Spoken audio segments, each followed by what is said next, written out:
right, welcome back to episode 3 of Sensei Says. Woohoo! Right, we're in another new location. This time for a good reason. So, this time we also have our first guest. So we'd like to introduce, Sensei James Kweeder from Hey everyone. all the schools. Actually, if we're going to really talk about, but primarily from IKKF.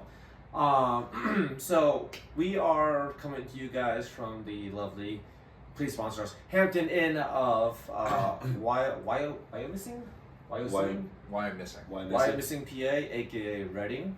The three of us are up here for the IKKF Winter Camp. So we're gonna go over a little bit about that. We're gonna talk. We're gonna introduce Sensei Jimmy and get into his time with things, and and do a little introduction there. So we'll get into it. So, Sensei Jimmy, come on down. So how long have you been training for? So I've been training for just about 25 years now. See, we're all over 20 years old. Yeah, older than most of the kids we teach at this point. So, Ooh, don't phrase it that way. Oh, That's awful. What was it? More experience. They've taken to saying that I'm 30. I'm like, I haven't hit 30 years yet. Well, you and I are both on the right side of 30 now. It's just this one that's lagging behind. Child. Oh yeah, I'm lagging. Yeah, lagging behind. Yeah. Sure. So yeah, I mean, so as we alluded to earlier, you've kind of been present in all of the schools actually. Can you tell us a little bit more about your? Yeah, I've been to some schools that they don't even know about. This is true. Just for some context, and just to age myself a little bit. Back in our day, you and I will remember this. We had Pittman, which is the OG original, which all of us came from at one point or another. West Deptford, now Westville, Swedesboro, and Deptford, and a lot of people don't know this one either, is Newfield. Mm-hmm. So, I forget about that one. over the 25 years, there have been 5 or 6 different schools / locations.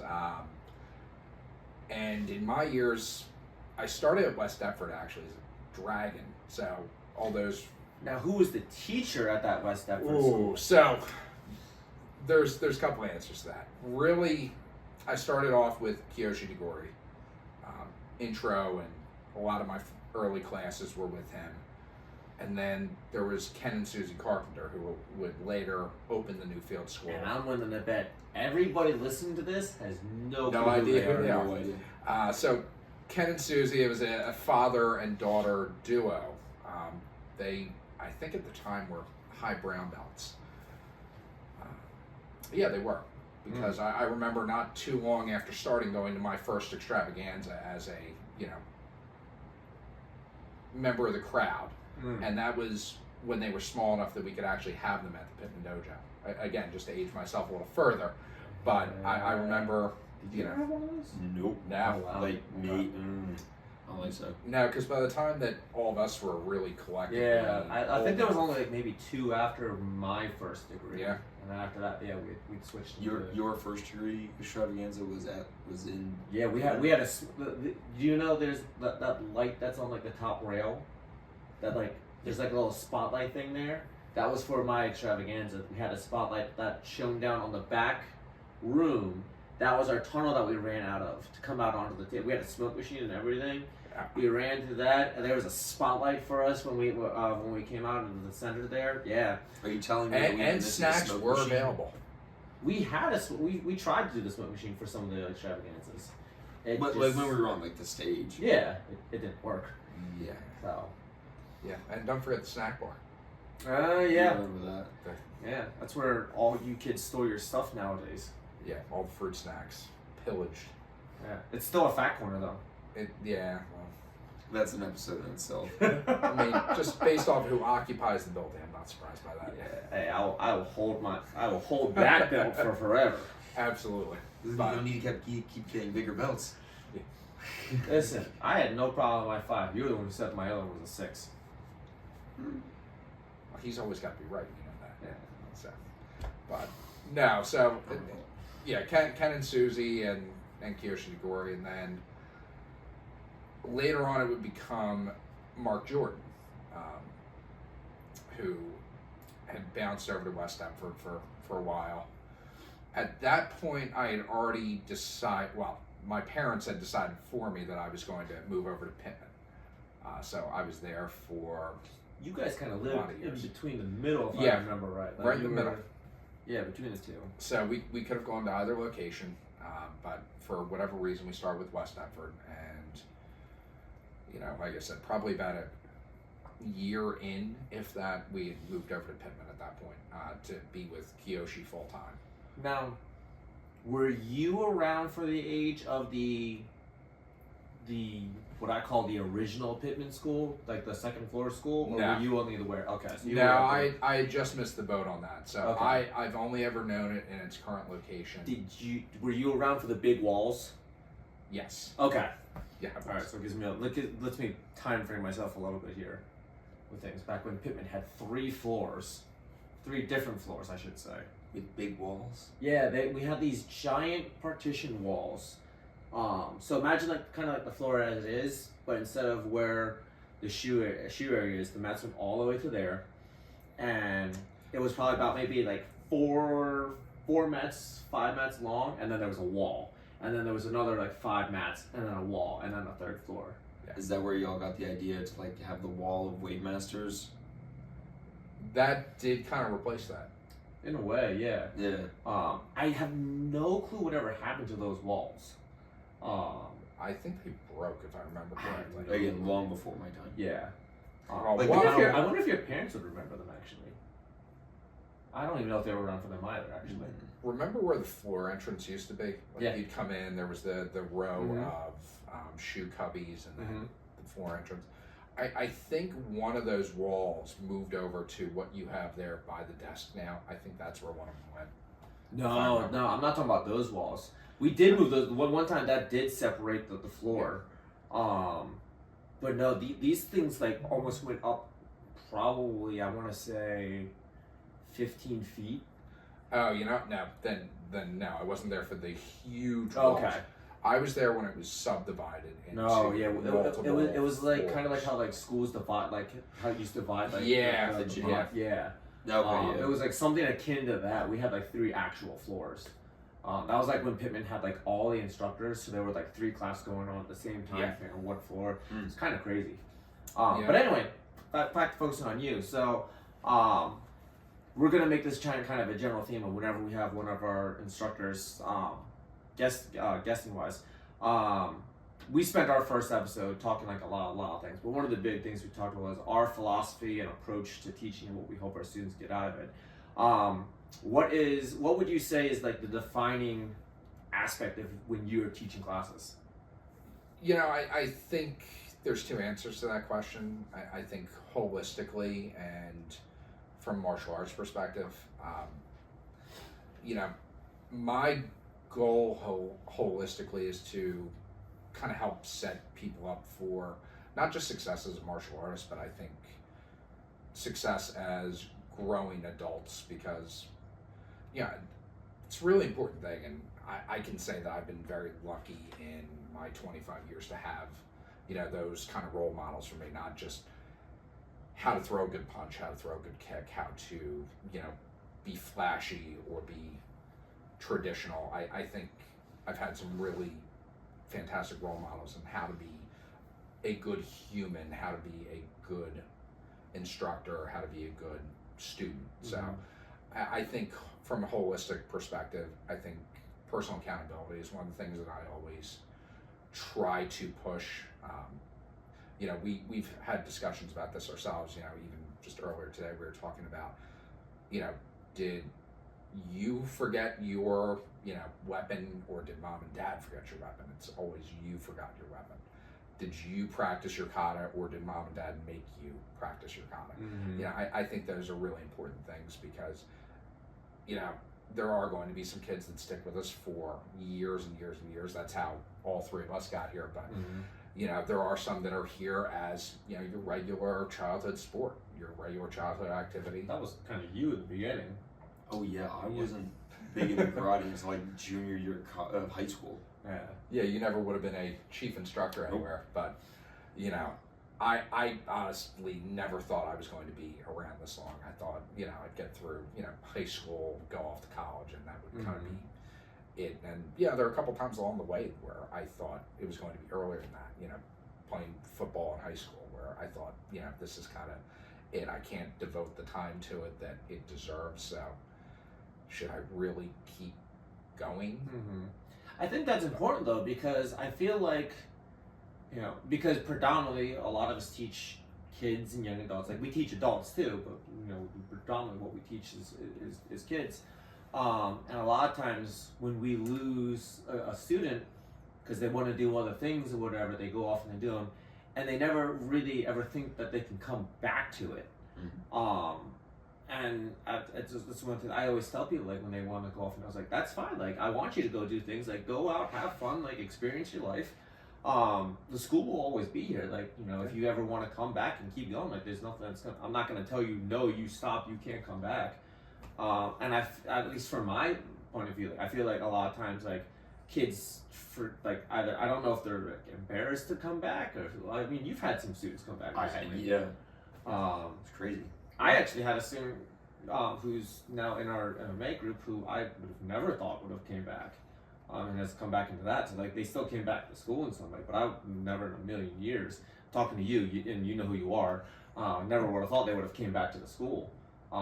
Very happy that they are, even if their interests have shifted. But you know, I personally, you know, it's kind of awesome. I think that like there were other things I did, but I always came back to it. I think that's a really thing that people miss out on a lot. Before anybody says anything, by the way, it's here. It's here. I know I'm using my hand a lot. It's here. Because I just realized I'm doing this whole thing without my ring on. Oh, we're traveling. Oh, no, no, we're training, so I don't want to mess it up. But yeah, I think that's kind of cool. And it brings me up a question for you guys and what you've seen in teaching. If a student has taken like an extended break, like I'm talking like has taken like numerous years off, and then decides they want to come back, what has been your experience of them trying to jump back onto things with that?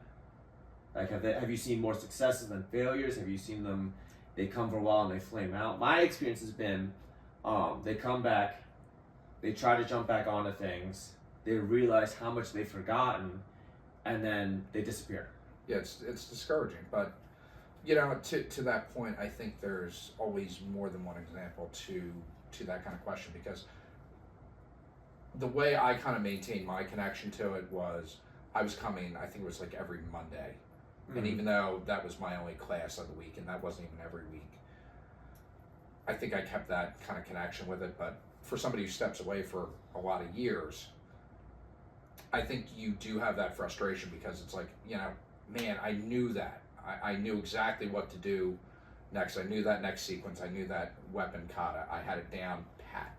You know, there was no doubt in my mind that, you know, on a moment's notice, I could just pull that out and do it well. Yeah, are there some examples where, you know, somebody will get so discouraged that they kind of walk away from it? Yes. I think there have been plenty of kids that have kind of come back to us that have kind of slow rolled into it a little bit, where you're not starting over, but you're re-walking the path, I think would be how I would put it. Yeah, we've had a few that have come back, and they're back for a little bit, and then they stop. You know, that's unfortunate and all that. But then we've had more successes than failures, as you said. I mean, your dad's kind of going through that now, where he's jumping back into the swing of things, and yeah, he came to our winter camp and was like, it was good to kind of like get a chance to brush up and walk through a lot of the stuff. Because I will say, it's not that, you know, I never had like a pause, but I can imagine like thinking, yeah, I know this, and then you're walking in, and then suddenly your body doesn't remember what to do, in your mind you try to like walk back to your mind, you're like, okay, how's this go? I don't remember anything. You know, I can imagine like it's got to be hugely discouraging. Yeah, but at the same time, you know what? As instructors, we experience that from time to time. Yeah. because We just had that. There's stuff there's stuff that is in the curriculum that we learn, and then we don't have somebody to teach it to at the time, or it just doesn't come up for a long time where you know it in the back of your mind, the muscle memory's kind of there, but you don't have anything remotely resembling polish to it, where you're not starting again from square one, but you're kind of going back in time and trying to watch videos, whether it's your video, Master Odo's videos, and just trying to kind of pick up on things and trying to jog your memory. You know, as somebody who kind of took a break, and I told my dad the same thing as he started to get back into it a little bit. You know, never be embarrassed to say that I don't know. You know, I think too often at times people fall into that trap where they think admitting that they don't know something is a bad thing. It makes you lesser than, it makes you not as smart as the other person. It's not true. The smart people ask the questions. Yeah, I think that was one of the greatest things that Kyoshi Tagori taught us. Yeah. Was not being afraid to say, I don't know, but I will find out. Yeah. You know, because I feel like that's led to a lot of The name of this episode. I don't know. Honestly, we'll you find know, out. you're We'll right. find out. Yeah. You know, I mean, I know I make a point to tell my students a lot of times, like, there's gonna be plenty of stuff I don't know, and we'll kind of use that as a jumping off point here to get into what we're doing here this weekend. Yeah, because we heard that today. Yeah, because we're doing a lot of from that. somebody we wouldn't have expected. Yeah. So you know, that's kind of jump from there. As I said, we're here in why I'm missing PA, but we just say Reading, because we're here for the IKKF Winter Camp. IKKF stands for the International Karate Kabuto Federation. They are another system from Master Odo, and you know they're only a couple hours away from us, so they hold these regular trainings, and it's a great opportunity for us to get to go to these things and you know, kind of compare the way we're doing our kata and our weapons compared to another source, and it's great because it's headed by Kanji Bruce Heilman, who is another one of the direct students from Master Odo. So it's a great opportunity for us to really, you know, kind of dig down in things and verify and ask questions. You know, just like our students ask us questions, you know, we have questions to go. And yeah, like today we asked, like, someone was like, I don't really know. So it's kind of ratifying to hear that, in my opinion. You know, so, well, no, I guess we kind of talked about that. So, let's go over some of the things we did today. You know, we did what? Probably. What did we? Let's go through the day. What did we start with? We started with. We did like what? 6 hours, 6 hours of training. Yeah. We started with. We started at 10. We started with Sakugawa, didn't we? No, we started with Goju. We started with Goju. Sakugawa. Teko. Then lunch. Pasai. Anaku. And then I closed with Echo. You guys. Yeah, you went, and then we went down, so there was a bunch of air. I feel like we're missing something there. There's a picture. Yeah, well, not including the picture. Did we do another bow? No, we didn't. Well, and like a lot of people went downstairs to like do test prep. Yeah, maybe not. It was one of those days where it is kind of that like we did throw some Sudoshi around. Like, and it was a smaller winter camp because it's Valentine's Day. Happy Valentine's Day. Happy Valentine's Day. Yeah. This is gonna come out March 1st. Yeah. Well, happy post Valentine's Day. I don't know. Yeah. I got permission to be here. Did you have any trouble getting? No. She understood, which means I might get beat up when I get home, or I might be okay. Depends on what time we get out of here tomorrow.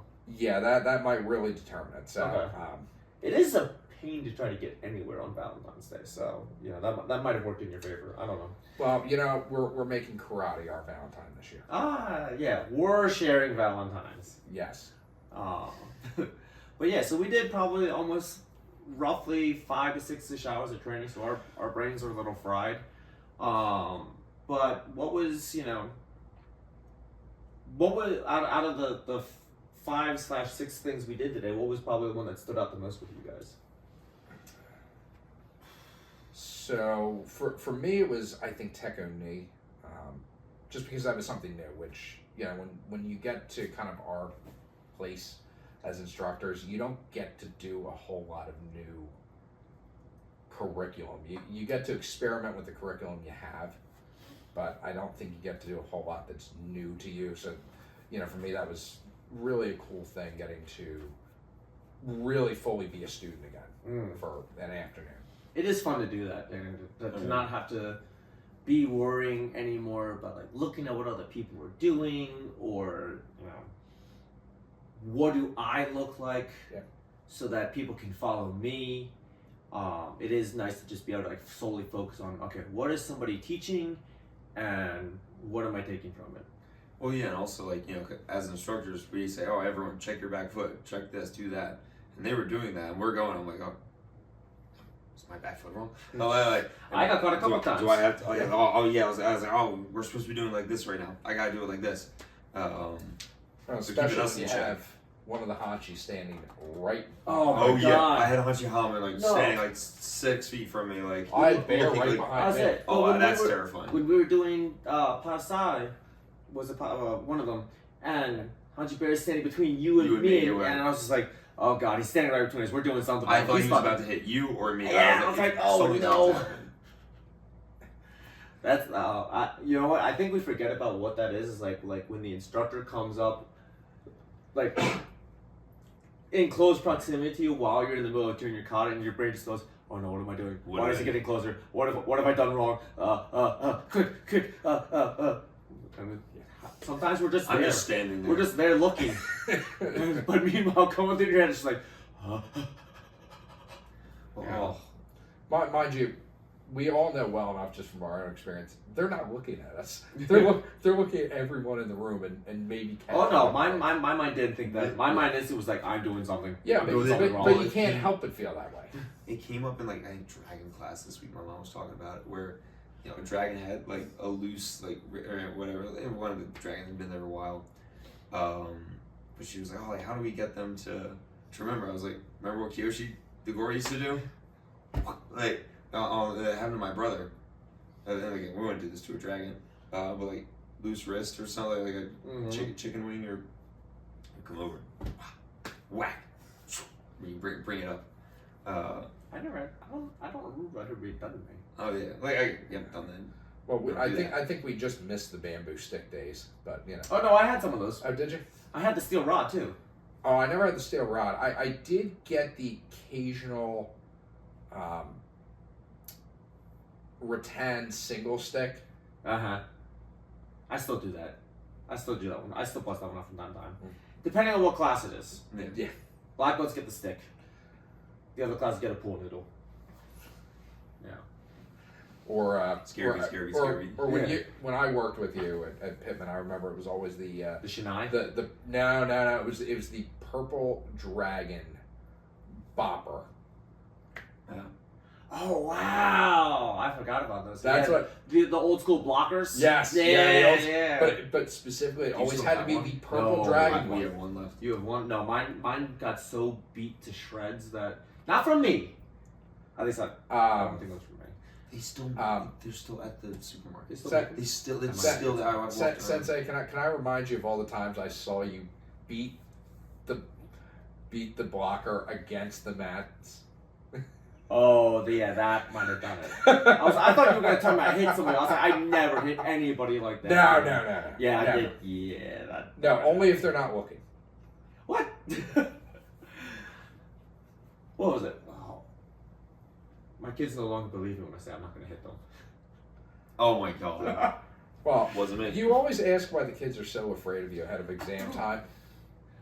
You guys must be talking about me. That's all I'm saying. There is a slight bit of fear. I always talk about your depth of humanity and compassion. You must be saying it's very shallow. I don't put a number on it. So let me get back on track here real quick. What did we do today? Yeah, what have we done today? It was nice going through Go Shio. I always loved on that. Yeah. It is curious, it really strikes home that idea that as much as we tell it to our students, we have to be reminded of that, like, there's not one way or one application or one perfect answer for like anything combat related, because I mean, the three of us shared multiple looks today where it's like somebody would give us an answer and be like, now wait a second, I just heard this from this person. Yeah. So. Oh yeah. Now that we do a lot of training, like we have Hanshi Isaac, and we train a lot more Hanshi Highland now, and like that whole circle and knee circle, and then we hold both of them in such high regard and respect. And then we're like, well, Hanshi Isaac said this, and now you're saying this. I like both of them. Yeah, which way? Both answers So I'm I gonna like. do this, and be wrong for both of you. You had that moment from us where it was like, well, I do it this way. Well, I do it this way, and the answer lied smack dab in the middle. Yeah. And he goes, so I was right. Yeah. Yeah. And that happens every now and then, especially having spent as much time around both of you, and then now going to a couple of these trainings with you guys. And I think Hanshi Bear kind of summed it up best today, which is, I'm not saying you're wrong, but that's not how I would do it. I think that's probably the most proper answer to that of, how should I do this? Because, how you should do it is not how I should do it. Because you and I are very different. You and I are very different. What works for you doesn't always work for me. I mean, again, it depends on if I'm working with somebody who's taller or shorter. Yeah, I don't know Bigger, what Hanshi Bear was smaller. saying today when he said I was a big guy. I was like, I don't know. Been working on the arms, I say. Yeah, he's I don't get shown Ricky. I'm looking at him. He's putting me restricted. I was like, oh, you're a big guy. Go with him. I was like, it's like twice my size. Yeah. I would put you in the same weight class. Yeah, I think he's got at least 20 pounds on me for now. of muscle. Class. Yeah. What? Weight class, not exact weight. Oh, weight oh, class. oh. There's a range. Yeah. So I was the note taker for today. So I have notes for Goju Ni, Tekos 2. And then after that, my brain kind of got fried. I couldn't really absorb much more.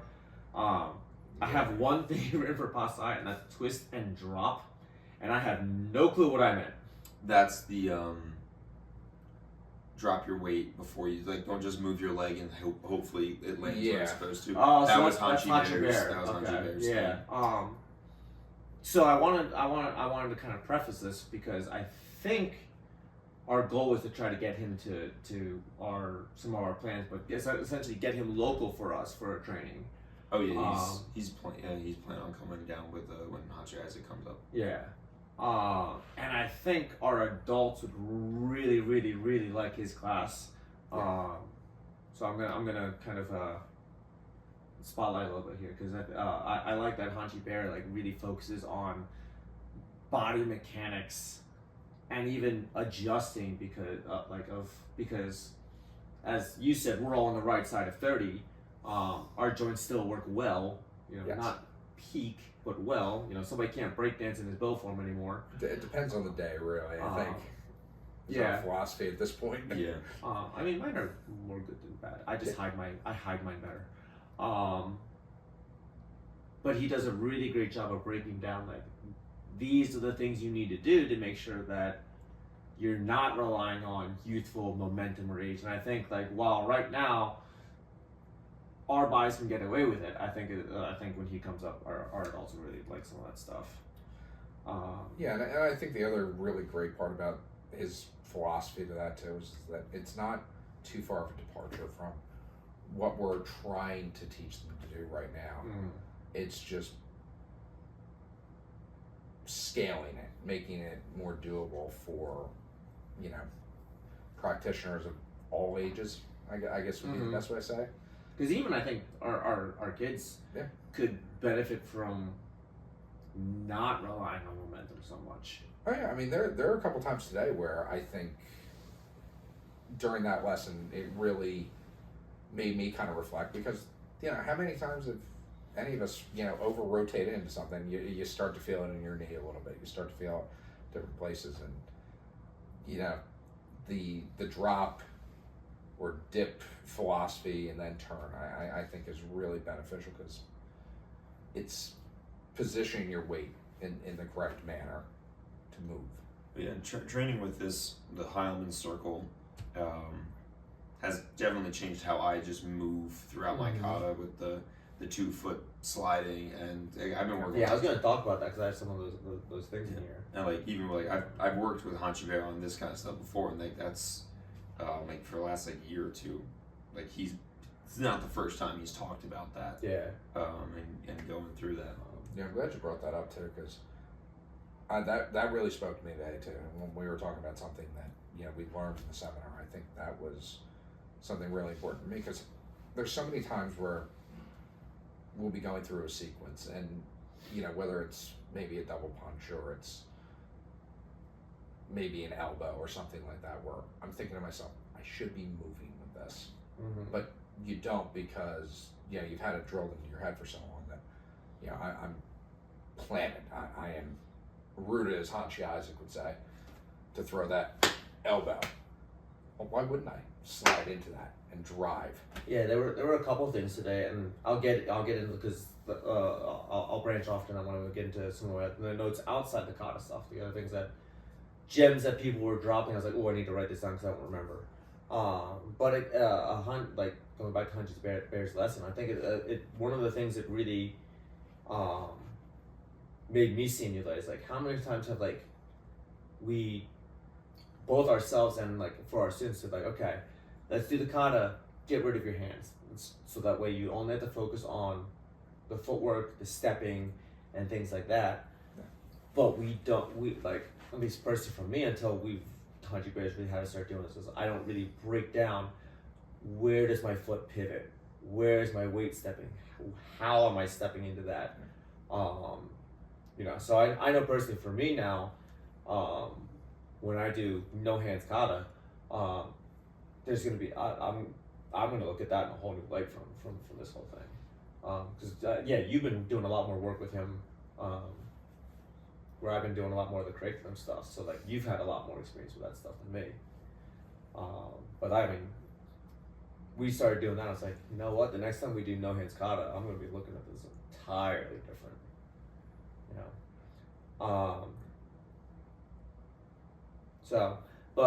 So one of the, we did, before we even got into working through kata and everything, Hanshi Hein was going through a lot of stuff with us, and it ropes back into that, where he was talking about the 2 foot movement.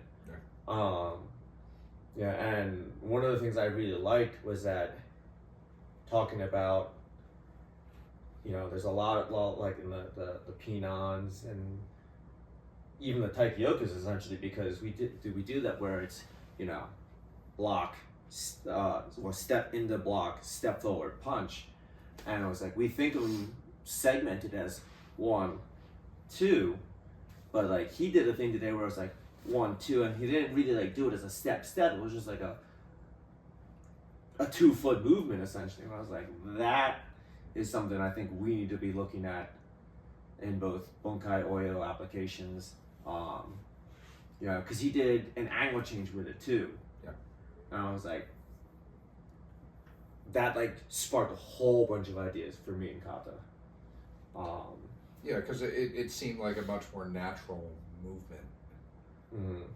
Whether it's sparring application or just how you walk down the street. You're not going left foot, right foot in your head the entire time. So it was as basic as that, but it was one of those things that we've encountered on these trainings where it's Mr. wow, Basics. Why didn't I think about that? Yeah. No. Huh? Oh, you're getting tired. You didn't sleep. A little bit. I was trying to think of my thoughts. But it was because obviously, background, this cycle is the first cycle for our students where they're heavy bunkai focused. Yeah. And I don't know about you guys, but I know, my guys have been kind of melting / breaking their brains trying to figure out. I keep something like, I want more than just block, punch, kick. Like, give me more than that. Like, figure this out. Like, it's like, and I know. Well, you and I talked a little with us, but like, I've been much more hands off and just kind of like throw them into the sandbox and let's see what comes out. Where you've been a little bit more guiding them through with some things. Yeah, because that's just, I want to say, that's my own projection maybe, but like a couple years ago when we started doing all this stuff, and I was just kind of showing what we were showing, one or two things, and they were like, "Yeah, play with it," and I went, "Huh?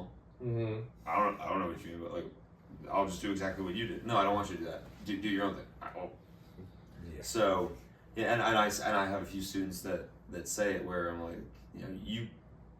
you can have my karate right now. You can do what I do right now, but eventually it becomes yours. Mm-hmm.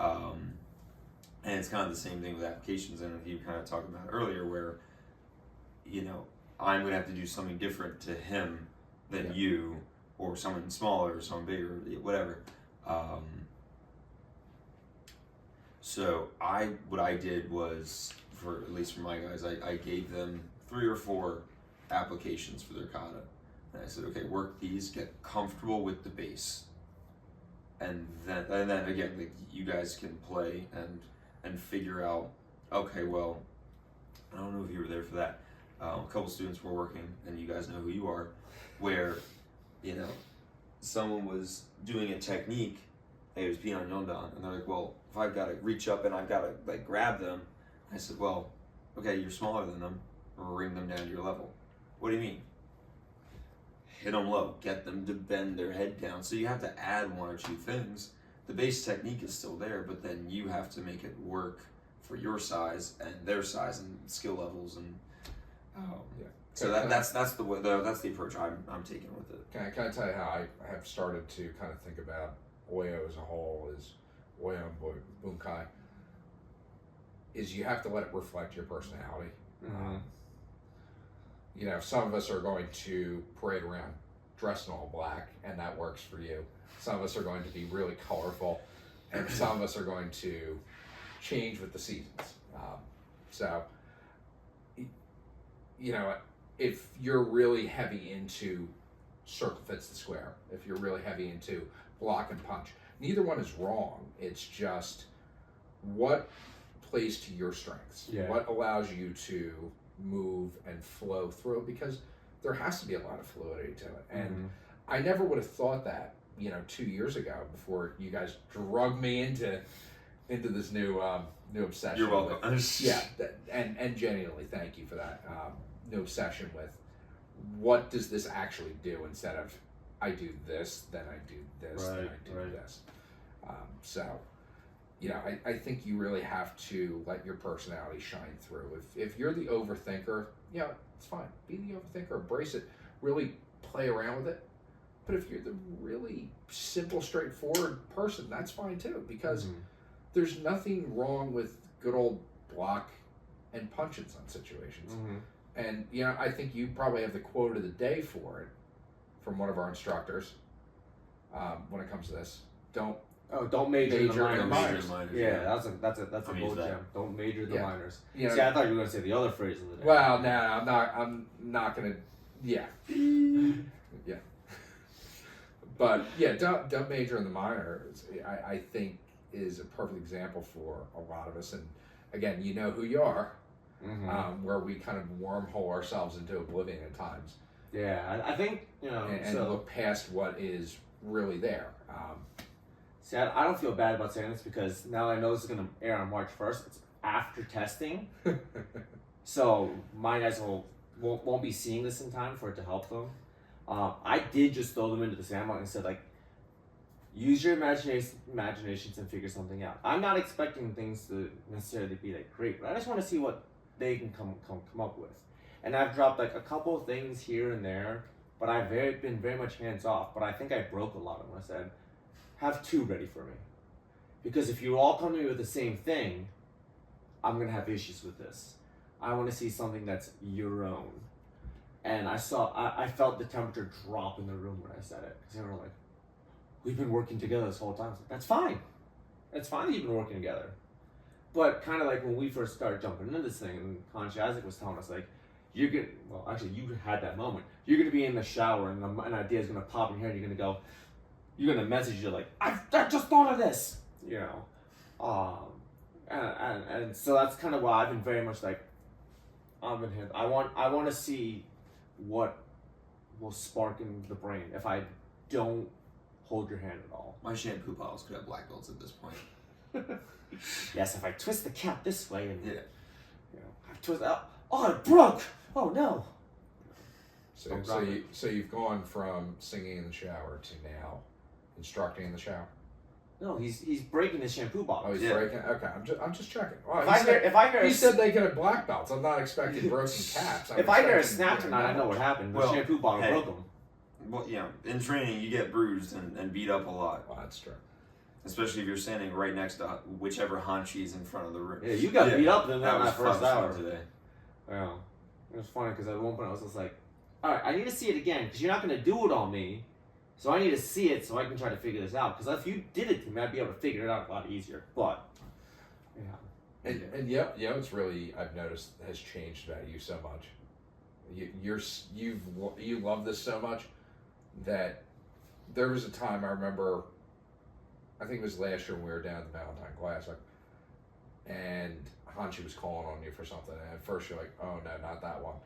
Oh, today, it's like, "Oh yeah, do it again, do it again." Yeah. Well, I find it funny that you're handing me your glasses. My glasses are the ones that broke. Oh yeah. But you're the one that like tapped you Well, and 'cause you and said it something about- rolled across Yeah, like the yeah. entire dojo. Like, were you trying to experiment with poking yourself in the eyes? Because Was that no, strategy? you know what it was we were doing Pasai, and I saw this again to the eyes, and I was like, yeah, but what if you have glasses on you got a shit punk? Well, that's what the back fist is for in the eye gouge. You break the lens and then you poke. and him then in the you eye. poke him in the eye. So to confirm that's back to side. I'm not so sure that it's not anymore after today. Well, I was getting that impression. you know, if we separated and we block, and then, you know.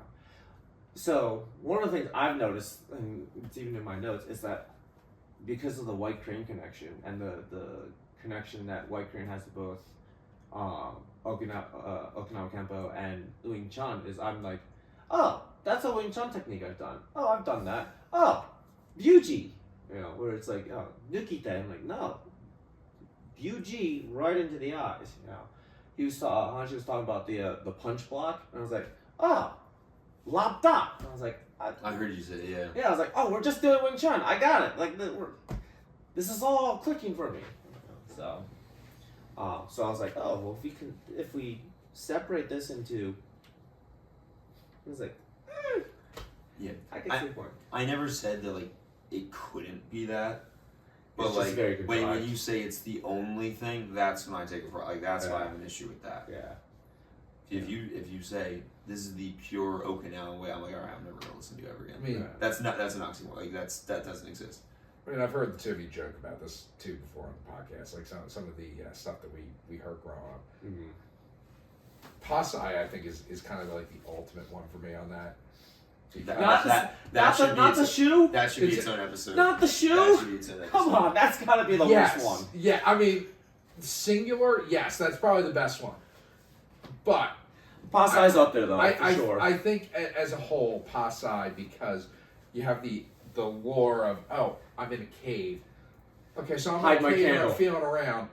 I'm hiding my candle, and then all of a sudden, I'm now going from hiding my candle to Throw it in their face. back fist eye gouge. Even though I'm in the dark, I can't see. But now I'm gonna. You felt them with your foot. I'm not. Yeah, Yeah. I felt them with my foot, but I'm not gonna try to spread my strikes to have a better chance of making contact. I'm gonna pile them right on top of each other. You're just that good. Go Yeah. for it. You saw the laugh we got for Chinta with you're right. fighting on a bridge, right? Oh yeah, yeah. So, We're gathering power from the moon. Yeah, and then dipping in and out of the Imagine. shot. he instantly knew what I meant too as soon as I did this. He's like, "Oh yes, we're gazing at the moon." You know, Yeah, we should have you should have an episode I on was that. talking about that. You should on absolutely. all Going the through all the kata. the mythology. Bishido. that we've done. Oh my god, yeah, we could do a whole episode on those. The sandal was a pretty special one. That was, No, yeah. I believed that for years. We put it into a skit from like 10 years I ago. remember that. Yeah, I fell on that night. Like it was a takedown. I was meant to go down. I went down, but I had like the knife like in my gi, and I went and it got somehow it got to like the back like inside, so I just had to throw up a punch because I don't think I could get the knife out. Yeah, wasn't Brendan the one who was supposed to block that? No, it was no, that was long before Brent. Like that was in the Pittman Gymnasium, and we only had one black belt candidate. Yeah, I used to take that as gospel too, and now I look back and I'm like, wow. Why did I believe that? Why did I believe that? Like, that was what am I doing? Am I taking the knife and hammering it with the sandal? I mean, yeah. Is that my we talked about that a lot that? recently? Yeah, we kind of have. Yeah, just because we're like, because now we're making up names for moves just to annoy Ryan. Well, some of them make sense. Have we christened one the 6'7" yet? Actually, no, you guys did not. Let me guess. No, well, so there is that. But that is the 6'7" now. But then there's pericardium 6 and 7, and I didn't know which one it was, and so when we were doing a technique in Yondan of the X Block Harley, we call it. The students that started to be like, oh yeah, pericardium 6-7. We're like, but they remember it, and that's they remember that's it, so I can't important be part. mad at it. But because I can't even get them to remember large intestine 18. Well, from now on, in your honor, I will call this 6'7". No, because this one of these makes sense. Nah. Well, this one with the hand motion. Hey, we're also really suggested dating it. this video right now. In 10 years, when people are like watching this, if it's still up, not canceled. Let's see. What are a couple other things I got? Locking concepts when he was talking about it earlier. So having 2 points of contact, an inside circle and an outside circle. At some point, this is going to click back into my brain because I thought I was great with my shorthand on this. But one of the things that with the locking concepts I liked was that we need to look more at body breaks instead of always like hand breaks and things. Because I know, kind of going back to what you said, like our own personal flavor. I've said this a lot to my students. Like you like finding Z-lock and circle meet square. Yeah. I like finding armbar. The armbar guy. Yeah. Everything I do like winds up in oh, look, here's my armbar.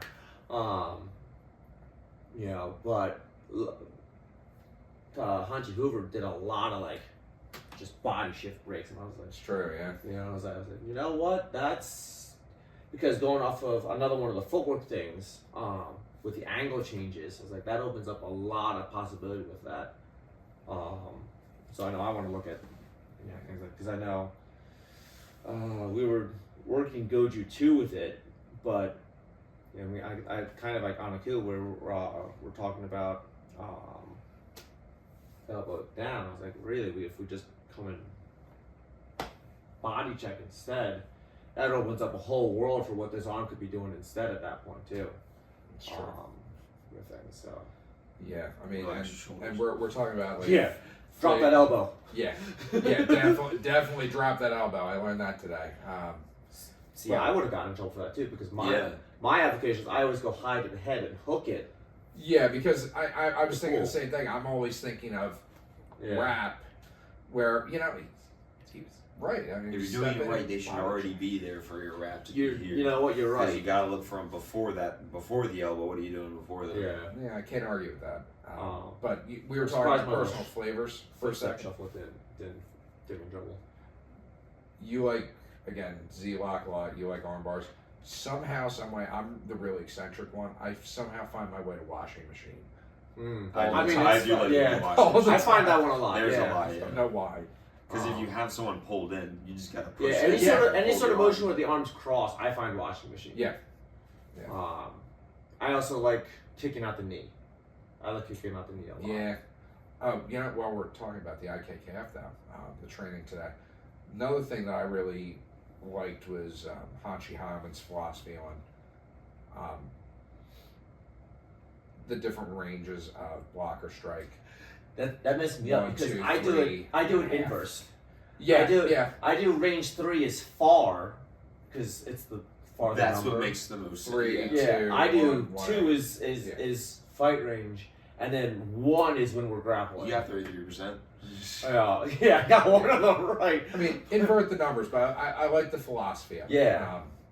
I think that was really informative because it's not something I've necessarily heard before.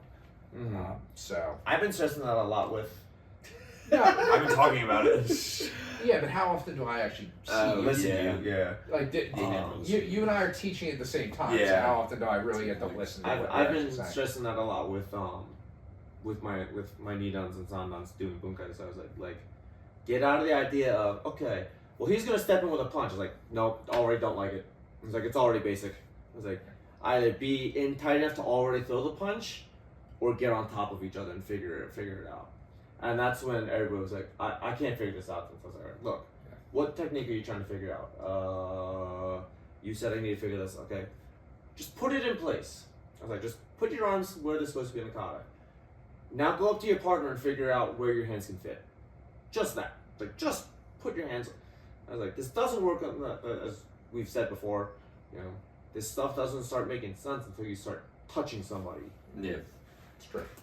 But I was like, but just go up to them, figure out what move you're gonna start with, go up to them, put your hands in the position of the kata, and then figure out where you can fit.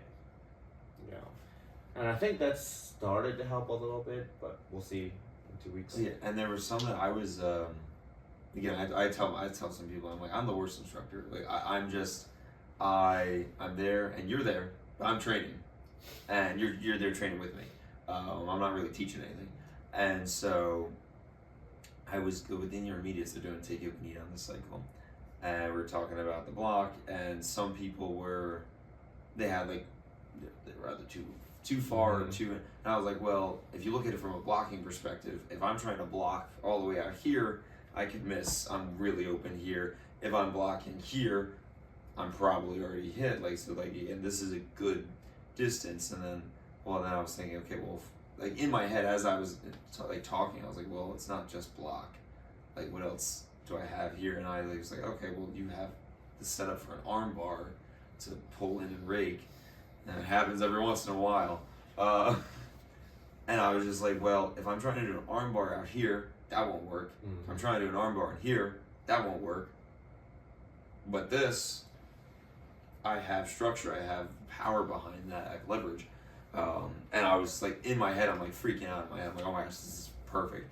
Intermediates are like... Tell Sickles this next time. Yeah, the intermediates are probably thinking like, okay, Sensei's yapping again. It's going crazy, but... I told you my kids have been trying to force story time with Sensei. Yes, yeah. Yeah. You can't force story time. I can't tell you. You can start saying back in my day. Oh yeah, I've pulled that, but like, you know, then I derail class when I was like 10 Yeah, years that's ago. what they try to get. I'm like, nah, you're not pulling the substitute teacher with me. Yeah, but back in our day, I mean, story time used to be over candlelight, so. Yeah. Well, like I said in the first episode, one of my core memories is being on Kyoshi Tagoi's front lawn and hearing about Okinawa. Yeah. Remember the whole Japanese garden behind the house? Oh, yeah. I got a tour of that garden at like 8 years old, 9 years old. Something. One day, Ryan. No. Is there anything else that stuck out to you guys from today? We're kind of coming towards the end of our time, but... Yeah, I mean, can I tie a couple questions they had into one?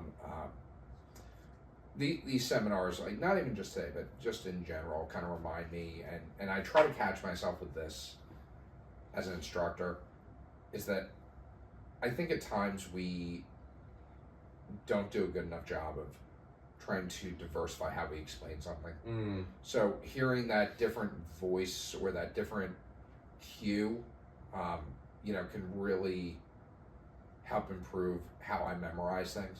Like, today when we were doing Hanshi Bear's drill, and, I think it was you who just, there was like something that just wasn't quite clicking until I said, oh, where's the hole? Oh yeah. And then all of a sudden, bam, you had that cue. And I know I will forget to say different things, like when it comes to particular drill or a different sequence that I want, the students to do. And whenever I come to one of these trainings, I'm reminded of that, because whether it's Hanshi Isaac saying something, Hanshi Haman, or any of the other instructors, it's always that one verbal cue that kind of just gets you to go, oh, wow, I get that now. So I think that's really, really important, and that's always my biggest takeaway from some of these seminars is, yes, of course, the hands-on knowledge that we're getting, and whether it's learning something new or getting deeper into why we're doing something, but I think it's just hearing those different approaches to that instruction. Yeah, it was funny because there was multiple times today where we were in a class, and you would turn to me and start, and like I would catch Hanshi Haman looking at us. He'd be like, "Oh, what did those two just figure out over there?" Yeah. Oh, the amount of times I was doing this today, like just like going through, or oh, but you know what else stuck out to me? Strickland's seminar of having the stress of teaching while your instructor Oh my god! is sitting right over there and watching you. I never want that to be me. We've like I forgot about that feeling. Yeah. Like we've all had that, and Yeah. and it's worse again. You got Hanshi Haman over there. You got Bear behind, like, and they're like, and they constantly chime. It's like, and it's something that I have to think about all the time when I'm teaching, and I try to give my instructors time to teach, and if it's not like a blatant safety violation or something, I just I write it down, or I put it in my head. That's what I was. And then we talk write after. down like, okay, I'll talk to you about this after. If it's something like that needs to be fixed. Yeah. Because like, and like there are some that, again, I saw Hanshi Haman do all day today of just hopping in and be like, okay, let's and he gets up and Colin and Amy used to say that about me. Like they'd be like, I hate when you're there and I'm teaching. Yeah. They used to be like, I can teach a class so much better if you're not there. Like the days when it's just us, classes go great. If you're there watching us, it's the worst thing ever. Yeah, and yeah, I can relate to the two of them on that, because I remember when I was working there and you were the chief instructor, and it was kind of the same thing where it's like, the big guys here. I mean, like, am I really, the instructor on this, or am I just the front man until, or the opening act until the headliner comes on? The most victorious days to me were the days when I was teaching classes.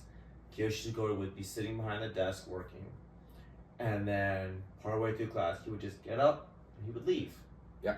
And I'd be like, man, I'm doing a good job today. He's just like he said, I'm good. I don't need to be here today. I was like, those are days I was like, yes, did it. Yeah, that are the days spent with the office door closed upstairs. Yeah. Never once coming up to the curtain or popping his head out. Those were good days. They really were. Yeah. I have the unique experience of that person being my parents, Yes. or like my dad's, or like my older brother, and even to this day, if he comes to us, this is the first time when we had our winter camp, or whenever when Robert, my cousin, came to the seminar, where he did not try to chime in after I was done talking. If he watches this, he hasn't really been teaching or doing much training in the last couple of years. But even throughout the last couple of years, when he would come down, I would teach, just take down seminars or whatever. I would be teaching, and I'd be all right, break, and they'd be like, oh, one more thing, and then he would. I said that. You always have to have the one more thing instructor. Oh yeah. One more thing.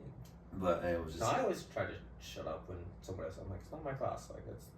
Oh yeah. Or if I do hop in, again, it's if they're the main one, I'm like, hey, may I? I ask permission, because I hate it when. Or I'll wait for you to look and get anything and Yeah. Somebody said to me years ago, you have to be willing to let people go out. Yeah. Try and fail. Yes. Yes, because if you just set everything up for them and you jump in too often, you don't let them grow. Right. And you and I, well, actually all three of us really, but you and I especially, growing up as instructors in Pittman, had the benefit of having not just Kiyoshi, but a lot of other Yeah. senior instructors, whether it was Sensei Walker, Mhm. Sensei Hoskins, Sensei Sinka, where you got to see really different philosophies. But I give all three of them a ton of credit because they let you go out on a limb with something, and were there to pull you back if it was going to snap. Yeah, I wish I had that sometimes. But they Or let reel me you back take in. the step out to the edge of that limb, and you learned so much from it. I'm curious because I It's good never, for the students too. I never asked you guys this, and we kind of have to get closer out. But real quick, before, because I'm not gonna remember to ask this. It's good while you're here. So when I took over for the Pittman School, I was asking like a lot of people because I went through like a short little like crisis of like, am I ready to do this? Should I do this type deal thing? Still do from time to time. But one of the big things I got was I reached out to Mark Jordan, and I was like, what do I like? How do I handle this? And he gave me two pieces of advice. He said, one, don't let money change you, and two, think of all the instructors you've had and pick what you would want to take from them. So I'm curious because I like to think of my teaching style as a blend between Jordan, Thor, and Kiyoshi Togori. Is like I try to combine the three of them as my teaching style with a touch of Goodman when it comes to sparring. And I'm curious if you guys were to like place names into like no more than three, but the three biggest factors on the way you teach. Who would your top three be? Just OKK? Yeah. instructors? Well, no. Well, yeah. I get. Hey. You could probably because Yeah. my teacher Morani, Gravetta from Kappa, had a big influence on how my teaching changed. Yeah, and I guess my answer to that would be, of course, Kiyoshi Togori. I think that's probably who I'm most like in my approach. But whenever I try to exercise patience, I channel Sensei Walker. Okay. I think first and foremost because I don't think I've ever known a more Way patient more human patient. being. 100%. He's definitely the epitome of that.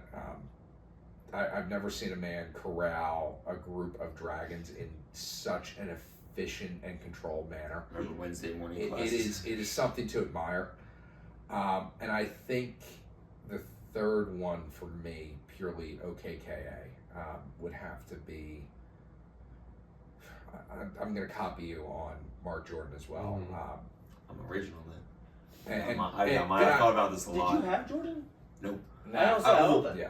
Not little enough. bit. Not enough Not to be a candidate factor. Jordan. Yeah, I got a lot of the swagger and presentation, I think, from him. Mine was the energy factor is what I Yeah. took from Jordan. I'm incorporating energy into that, but okay. yeah, I think when it came to performance, he was probably the 100%. the ultimate Yeah. example of that. Yeah, my performance style was heavily Jordan influenced. And one of the earlier questions he asked me about, kind of going around everywhere. That's how I ended up at Swedesboro, was when he was the chief instructor there. I decided I wanted to really get into board breaking, and You are still the de facto. If I have somebody who wants to learn breaking, I'm like, you need to go talk to Sensei Kweeder. send him my way. I mean, that's fine. I had approached him and said, I want you to teach me how to break, and he said, sure, that's fine. One condition though, you have to come down to Swedesboro and take classes. So Fair. I think I was doing at that point probably 3 nights a week. I was doing 1 in Pittman and then 2 in Swedesboro, probably for better part of about 6 months. Learned a ton from him, and we don't do this now because it's a lot harder to do this kind of thing, but it was always live board breaks. It was rebreakables maybe for the first couple practice rounds, but really always learned how to break on actual boards. I wonder if you got in trouble for just going through so much wood that Kiyoshi to keep on. No, I think it was kind of like I think it was either we got billed for them or we were bringing wood because Okay. we always used to get, my dad and I would get boards from the lumberyard in Woodbury. Oh, okay. Because they And always cut had them yourselves and- so that's really how I practiced, and I really credit that with being good at it, that and my dad pushing me, because it was Yeah, I always, remember your dad was big on you breaking. he was, because he knew it was important to me. You know, for whatever reason, I just didn't get into some of the kata or weapons as much at the time, and frankly, when it came to sparring at that point, I was too much of a bruiser. I mean, it was just power, which I think is why board breaking kind of made sense to me. Yeah. But you know, being able to have that experience and then continuously push the envelope, I think was always the most fun thing for me at tournaments growing up, because it was always a new break. It was never Yeah, the you never same old, repeated. same You old. always had something different. There was always something, like there might be You a had the couple Chinto things break, that, didn't you? Yep, had Yeah. that. Yeah. There's a promotional video out there somewhere Yes, there is. with him Oh, doing that. God. Yeah, we're not. That- gonna talk I about can those see videos. that in my mind. That right was now. We're not gonna talk No, about because that- I'm in those too. We don't need to talk about that. Yeah, well, you had a different haircut, and I Link didn't in have the a bio. beard. all right, Bubbles, let's go. So who are yours? So yeah, when I first started becoming an instructor, and still now, but that foundation was Hoskins Okay. for applications and understanding kata and the all those little teeny tiny points. Sinka. True. The two Muppets. The Yeah, old sadism. Muppets. You know, our sadism probably is heavily sinking influence. Or when Or Joe. Half the kids think that we voice crack, like, and my voice is not great right now, but like I will intentionally voice crack when I'm I don't counting mean to Japanese. do it for mine. Okay, Oh, I time do, out just- for 1 second on that. We can't reveal the one secret of the Sinka. No, We can't say that here. no. Yeah. Oh yeah. No, we Took me a second to figure out which one, but yeah, I got you. Yeah. No. can't reveal that one. If they haven't figured it out by now, I'm not going to tell them. Yeah. And so they're all Sensei, you voice cracked. I'm like, no, I did that one on purpose, because like I'm thinking about Sensei. Mine are never. Mine are never. Oh, I have, like, when it's real, it's real. I'll tell them. But yeah, like him for like the physical fitness, and again, I used to be a lot more overzealous with the physical fitness. I think we all. Remember, Yeah. alligator walks around the. I oh, entirety just of- talking None of about y'all that have with room to media. speak on. Oh, alligator's so mean. Yeah, Yeah, no, usually. you haven't seen alligator. Or duck walk so mean. See? Yeah. They both. It's like Oh, I remember. Oh. hold your ankles. No, that's not duck walk. We're doing it again. Like, you guys complain when we make you quack. I mean, That was the Come fun on. part. Side to side, arms in the air. Hands up. Now pick up the trash. Yeah. We have those two, and then I really don't You know only if got one more. I don't know if I had much to Gory. If anything, I channeled like you for like the snappy. That's not good. Yeah, exactly. The snappiness and like the peppy, like the performance kind of stuff. No, you ain't get that. And I've had to unlearn That was a lot. I've had to That was unlearn me. a You didn't lot get that of from me. things. But then yeah, like, if we're just sticking to OKK, I mean, if we go outside of that, then yeah, there's a lot of other yeah. influence. Oh yeah, there's so much you opened up, but yeah, I was just curious there. So, all right, so we've run a little bit long today. That's fine. Yeah, but it's a special occasion, even though it's only episode 3. So we have training tomorrow. Hopefully we'll get some more things done. I think we're gonna work some Kusanku tomorrow. I have no clue because these things always derail. But It as far started as to derail today. yeah, Hey guys, we usually have a schedule. I Make think a schedule. I think part of the problem is the schedule kind of got thrown into our hands too. It was like, what do you guys want to work on? And nobody else is saying anything. So we just, I chimed up. yeah, I was like, all right, we're gonna start saying things if nobody else is. I looked at like the two lowest, the green belt Yeah, and getting like an and option, one like, of what the do you wanna one of work the on? brown belts or something. I was like, what do you guys want to work on? And they were like, oh, I don't know. I was like, okay, cool. I Well, want to work on whatever this, you wanna this, work this, on. this. Yeah. Let's do that. That's So- right. And in my head, I instantly went, well, they know none of that. yeah. So Yeah. let that be a lesson to all of you. When we ask you guys what you want to work on, don't just say, oh, whatever you want to work on. No. Say something. Yeah. But as far as things we have coming up, so in March we have Hands of Okinawa, which is I think is going to be awesome because it's going to be Okinawan, but it's not going to be Okinawan Kempo people. I think Hachihama will be there, but Yeah, should be. But then there's Haji Hayes. but yeah, Hanji Hayes, well, because he's Shobayashi Shirin.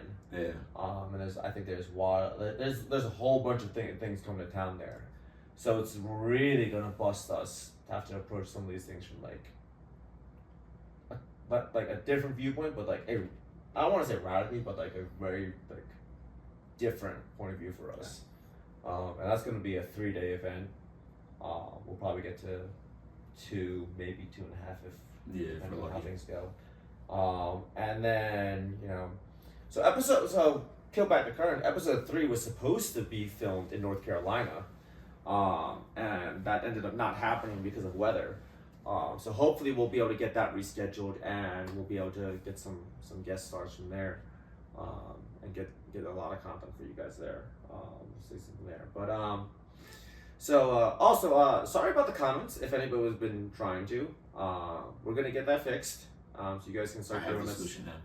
We're gonna start getting some hopefully get some feedback from you guys on some things that you'd like to see out of this, questions you have, ideas you might have, and they're not all gonna be informative. Like he's got some game ideas in play, Oh yeah. which I'm very much looking forward to. And maybe what we'll do is when we have like a game episode, we'll bring in a crowd for it. Sure. Yeah. Oh yeah. We can have. Oh, I got that. Yeah, so we'll have some fun with that. What you guys have Jeopardy now? I think you said There's Jeopardy. There's Jeopardy, Family Feud. So I want to be in the Family Feud one. I want to play in the Family Feud one. Like, I want to host. okay, you host. I want to play. I have a. We want to play. I We want to play, Steve. We want to play. I want to be Steve Harvey. You guys should do a live cornhole tournament too. I think. Oh, that's true. No, I don't to- want to to give away fi- all my secrets and lose my trophy in the summer. No, follow up the summer camp. Oh, okay. Yeah. I think you should do an actual. We'll do a class. Yeah, I think you should do that. I'll teach you all how to shoot illegally. The most My competitive shoulders man still in the hurt from world that shaking match. his head. It should be your back. Carrying you. It should be your back, not your shoulders. Carrying you. Lift with your back. No. Yes. It's all proper form, right? Right? You just Always. lift with your back in a nice snapping, jerky motion. Lift with your back. Lift Yes. with your legs. It's lift with your legs, never No. your This is back. why you got back issues, dude. No, if he's gonna carry me, he has to jerk me up. Yeah, but that's leg. No. He's gonna lift with just he's gonna straight arm and just lift me up and throw me up there. No, jerk. Jerk. Okay. All right. Let the CrossFitter answer this one for a minute. Jerk. The only involvement with anything other than your legs is your arms pulling it, Yep. shrugging it as high as you can to pull under. You could. So if he's going to shrug you up or jerk you up, he's got to pull, engage the legs, and jump under. Just to be So- clear, you guys do know I'm completely kidding here. No. I went to school for this stuff. I know. I went to school literally You to sounded prevent these very injuries. serious. I know. We know his sarcasm. That was not his sarcasm. Yeah. That was oh He's my backpedaling. god. He is backpedaling. I shovel just as much snow as you guys. Yes. Actually, maybe not as much. No, as you. no, you don't. Yeah, probably not No, as much you as don't. you. No. But Now, were you as crippled as I was, or? no, because I lift with my legs. Yeah, I lifted my legs too, but. So anyway, coming to you live from Wyatt. We gotta come up with a closing, dude. Why We gotta- missing? Yeah, Wyatt missing PA, aka running. This has been episode 3 of Sensei Says. I have one you can try out. This has been Ryan and Aidan. Canceled. Us. Oh god. We're not doing that. We're not doing that. And it fades.